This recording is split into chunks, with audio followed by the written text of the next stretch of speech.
CODERS from Missouri State University presents Spotlights. Hey guys, it's Dave Cornelison and Judith Martinez, and we are here with Missouri State University's CODERS Council, and we also have Yolanda Solace with us today too. So Yolanda, tell us a little bit about what school you come from, how long you've been there, and what you teach. Yes, so I've been teaching fourth grade for a little over a year and 4 months at St. Robert, and my school is Freedom Elementary for the Waynesville School District. And that means you teach every subject, is Yes. that right? Yes, sir.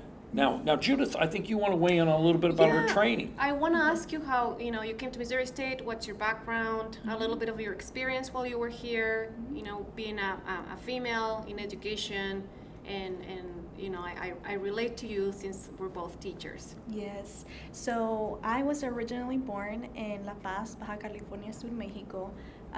My family and I decided to move here for the educational piece, so being able to learn English, being able to get our education from here. And so that really was what inspired me to become a teacher, because I know that my parents didn't get that opportunity, so I wanted to expose other students to what can happen if you put yourself out there and study. So I actually was inspired by my cousin. She came to MSU. One time I came on a field trip and I was able to tour the campus, and I really enjoyed it, fell in love with it.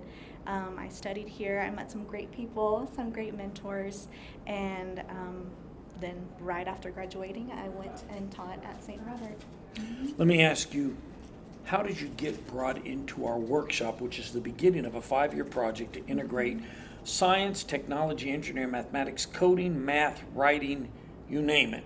So did you look at this thing, or did your principal see this thing? How did this happen? I was informed about it by Dr. Martinez. So you were poached. She brought you in. Okay, fair enough. That makes complete and utter sense. Well, She's a recruiter. Yes. I recruited her. She sent me the information. I took a look at it, and because of my experience, and I always like to think, and because I have conversations with my dad, and my dad, if he would have just been given the opportunity of education, I just don't know what great things he would have been able to accomplish. So when I looked at the flyer, that was the immediate thought that came to my mind. If I am able to expose my students that come from similar backgrounds, what kind of things could they open doors to them for themselves to do? Sure. Now, before you got here, and before we started pitching all of our stuff to you, if you thought about your first year and 4 months that you were doing this, and you were to think about integration, how much integration did you have time to do? How much integration did you try to do? Or did you just sort of teach, I've got to teach my writing and I've got to teach my reading, and how did that work? Yeah, it was very much, I have to teach my writing, now it's my reading time, now it's math time. But after being here, I was really able to understand that it's not that hard or as scary to integrate. And so that was really eye-opening and exciting, because at first I was very intimidated about, integrating and then integrating with STEAM.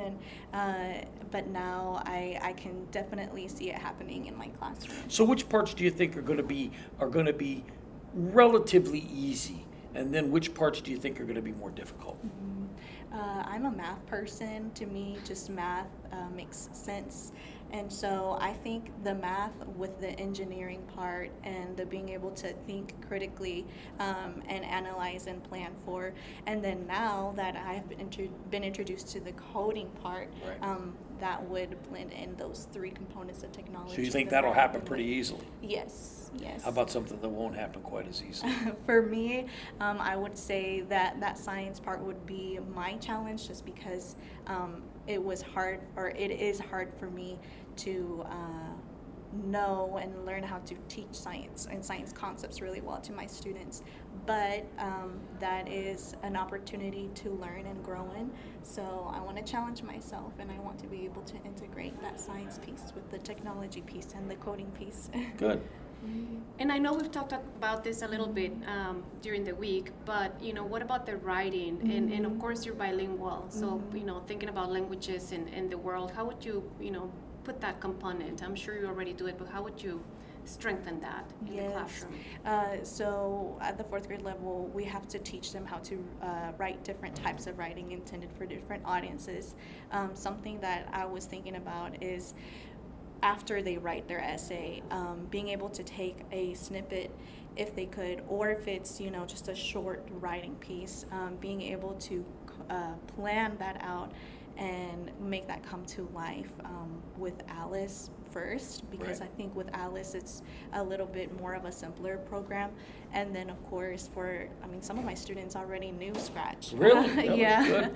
So being able to code it in Scratch as well, and then that would be part of the publishing piece. Like not Right. only are you sharing your writing, but they would also be able to share what they've created. Great, Yeah. great. Now, you were here at Missouri State, so if you were at elementary ed, were you elementary ed then or not? Yes. That means you took Physics 101, you must have. Now, Physics 101 is supposed to originally be inquiry-based, and it's supposed to be hands-on. Now, we're going to have this implemented in the long run, where we're going to try to get these Physics 101 students permanently going out with this. Do you think it would have helped if you had gotten the Physics 101 going out into the classroom then? How would that have helped? Absolutely. For me, I am not the type of person who just goes in and takes the risks and just, go blindly into sea and find by trial and error if something Right. works. And so I think if I would have been given that opportunity to learn the content and then being able to apply it, and not just being able to apply it with anybody but with students, because Right. that's who I would be spending my time with.